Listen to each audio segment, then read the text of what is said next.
Hello guys, welcome back to the channel. আজকে রান্না হতে চলেছে নিরামিষ আলুর দম। আর আমি খুবই এক্সাইটেড তোমাদের সাথে রেসিপিটা শেয়ার করার জন্য। আর এই রেসিপিটা রান্না করতে গিয়ে হয়ে গেছে বড়সড় একটা ব্লান্ডার। কী হয়েছে সেটা দেখতে হলে পুরোটা ব্লগ তোমাদের দেখতে হবে। আর রান্নাটা স্পেশালি করেছে বনু আমার জন্য, বিকজ আমার খেতে খুব ইচ্ছে হচ্ছিলো।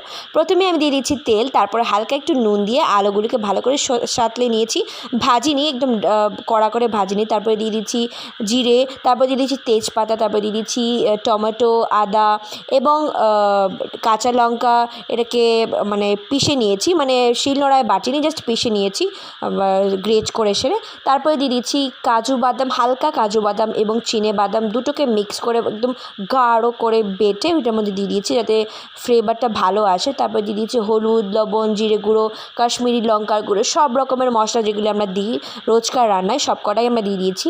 দেওয়ার পর ভালোভাবে এটাকে রসে ভালো করে একদম কষিয়ে যখন তেলটা ছেড়ে এসছে আমাদের মশলাটা থেকে, এটার উপর দিয়ে দিয়েছি নুন, 2 চামচ মতো নুন দিয়েছি। নুনটা হচ্ছে যাদের যতটুকু যার স্বাদ ওই অনুসারে। আর 1 চামচ চিনি দিয়ে দিয়েছি। নিরামিষ রান্নায় আমার চিনি দিলে খুবই ভালো লাগে, তার জন্য আমি সবসময় নিরামিষ রান্নায় দিতে চেষ্টা করি।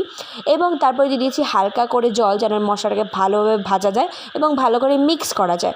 তারপর ভেজে যখন সব একদম ভালোভাবে ভাজা হয়ে গেছে, দিয়ে দিয়েছি আমাদের যে আলুটা ছিল সেটা দিয়ে সেটা ভালো করে আরেকবার নাড়িয়ে চাড়িয়ে ভালো করে ভেজে যখন একদম ভালোভাবে ভাজা হয়ে গেছে, তখন দিয়ে দিচ্ছি পরিমাণ মতো ঝোল।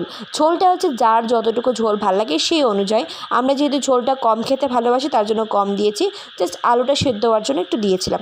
আচ্ছা, এইটা রান্না করতে গিয়ে সবথেকে বড় যেটা ব্লান্ডার হয়ে গেছে সেটা হয়েছে যে আমাদের মিক্সার গ্রাইন্ডারটা নষ্ট হয়ে গেছে, যার জন্য ভনুর পুরোটা মশলাই ওর নিজের শিলনোড়াতে বেটে রান্না করেছে, তার জন্য রান্নাটা খুবই স্পেশাল হয়েছে, খুবই ভালো হয়েছে। দেখা হচ্ছে পরের ব্লগে, বাই বাই।